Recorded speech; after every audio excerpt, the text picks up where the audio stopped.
ನಮಸ್ಕಾರ ಸ್ನೇಹಿತರೆ, ನಮ್ಮದು ಶ್ರೀ ಸಪ್ತಗಿರಿ ಮನೆ ಮದ್ದು ಚಾನಲ್ ಇದೆ. ಅದ್ರ ಮುಖಾಂತರ ಅನೇಕ ರೀತಿ ಎಪಿಸೋಡನ್ನು ಕೊಡ್ತಾಯಿದ್ದೀವಿ.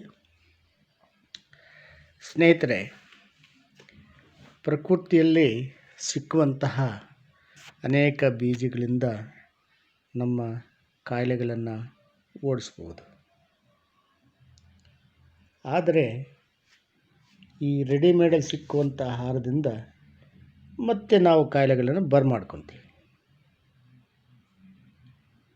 ಕಾರಣ ಅವರು ಅದರಲ್ಲಿ ಇಂಗ್ರೀಡಿಯೆಂಟ್ಸ್ ಹಾಕ್ತಾರೆ, ಕೆಲವು ಆಸಿಡ್ ಕಡಬಾರ್ದು ಆಹಾರ ಅಂತ ಇಂಗ್ರೀಡಿಯೆಂಟ್ಸ್ ಹಾಕ್ತಾರೆ. ಅದೆಲ್ಲ ರಾಸಾಯನಿಕ ನಥಿಂಗ್ ಬಟ್ ಸ್ಲೋ ಪಾಯ್ಸನ್ ಇದಾಗ್ತವೆ.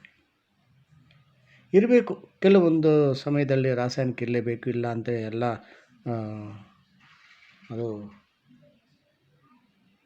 100 ಪಟ್ಟು ಬೇರೆ ನಾವು ಹೇಳೋಕ್ಕಾಗಲ್ಲ. ಯಾಕಂದರೆ ಪ್ರಕೃತಿ ನಿಯಮಾನುಸಾರ ನಾವು ಹೋಗಬೇಕು. ಅದು ಬಿಟ್ಟು ಇದೇ ಒಂದು ದೊಡ್ಡ ಇದು ಅಂತ ನಾವು ಹೇಳಬಾರ್ದು. ಪ್ರಕೃತಿ ಸಿಕ್ಕುವಂತಹ ವಸ್ತುಗಳಿಂದನೇ ಮಾಡೋದಿಲ್ಲ ಅಂದರೆ, ಆದರೆ ರಾಸಾಯನಿಕ ರಹಿತ ಇರಬೇಕು ಅಂತ ಕೇಳ್ಕೊಳ್ಳುತ್ತೇವೆ. ಯಾವಾಗ ಈ ರಾಸಾಯನಿಕ ರಹಿತ ನಾವು ಸೇವನೆ ಮಾಡ್ತೀವೋ ಅಥವಾ ಉಪಯೋಗಿಸ್ತೀವೋ, ಇದೇನಾಗುತ್ತಂದರೆ ನಮಗೆ ರೋಗ ನಿರೋಧಕ ಶಕ್ತಿ ಜಾಸ್ತಿ ಆಗ್ತದೆ. ಅದನ್ನು ಬಿಟ್ಟು ನಾವು ಈ ರಾಸಾಯನಿಕವನ್ನು ಅತಿ ಹೆಚ್ಚಾಗಿ ಉಪಯೋಗಿಸ್ಕೊಂಡ್ರೆ ಬೇರೆ ಬೇರೆ ಕಾಯಿಲೆಗಳನ್ನ ನಮಗೆ ಅಟ್ಯಾಕ್ ಮಾಡ್ತವೆ ನಮ್ಮ. ಸ್ನೇಹಿತರೆ, ಇದು ಫ್ಲಕ್ಸ್ ಸೀಡ್ಸ್ ಅಂತಾರೆ, ಅದೇ ಕನ್ನಡದಲ್ಲಿ ಅಗಸೆ ಬೀಜ ಅಂತಾರೆ. ಈ ಅಗಸೆ ಬೀಜವನ್ನು ಇದರಲ್ಲಿ ರಿಚ್ ಇನ್ ಒಮೆಗಾ ಫ್ಯಾಟ್ 3 ಇದೆ. ಈ ಒಮೆಗಾ ಫ್ಯಾಟ್ 3 ನಮಗೆ ಅತಿ ಮುಖ್ಯವಾಗಿ ಬೇಕಾಗುತ್ತೆ.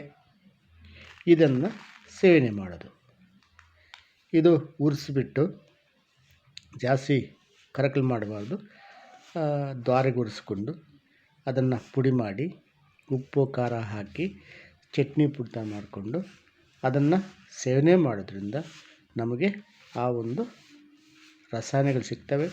ಮತ್ತು ಇದು ಒಂದೆರಡಲ್ಲ, ಕಣ್ಣುಗೊಳ್ಳೆಯದು, ಹಾರ್ಟ್ಗೊಳ್ಳೆಯದು, ಮಲಬದ್ಧಕ್ಕೊಳ್ಳೆಯದು, ಎಷ್ಟೋ ಕಾಯಿಲೆಗಳಿಗೆ ಇದು ದಿವ್ಯ ಔಷಧಿ ಆಗುತ್ತೆ.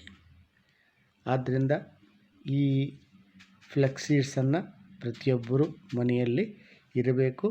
ಅದು ಚಟ್ನಿ ಥರ ಮಾಡಿಕೊಂಡು, ಚಟ್ನಿ ಪುಡಿ ಥರ ಅನ್ನದಲ್ಲಿ ಅಥವಾ ರೊಟ್ಟಿಗೆ ಹಾಕ್ಕೊಂಡು ಸೇವನೆ ಮಾಡೋದ್ರಿಂದ ನಮಗೆ ಎಷ್ಟೋ ಲಾಭ ಇದೆ. ಇದೇ ಒಂದು ಫ್ಲಕ್ಸ್ ಸೀಡ್ಸನ್ನು ಮುಂದಿನ ಎಪಿಸೋಡಲ್ಲಿ ಮತ್ತೊಂದು ತಿಳಿಸ್ಕೊಳ್ಳಾಗ್ತೀನಿ ಅತಿ ಹೆಚ್ಚು ಮಾಹಿತಿಯನ್ನು. ನಮಸ್ಕಾರ. ಇದನ್ನು ನೋಡಿ ಲೈಕ್ ಮಾಡಿ, ಶೇರ್ ಮಾಡಿ, ಸಬ್ಸ್ಕ್ರೈಬ್ ಮಾಡಿ. ಎಲ್ಲರೂ ನೋಡಲಿ ಪ್ರತಿಯೊಬ್ಬರು. ನಮಸ್ಕಾರ ಸ್ನೇಹಿತರೆ.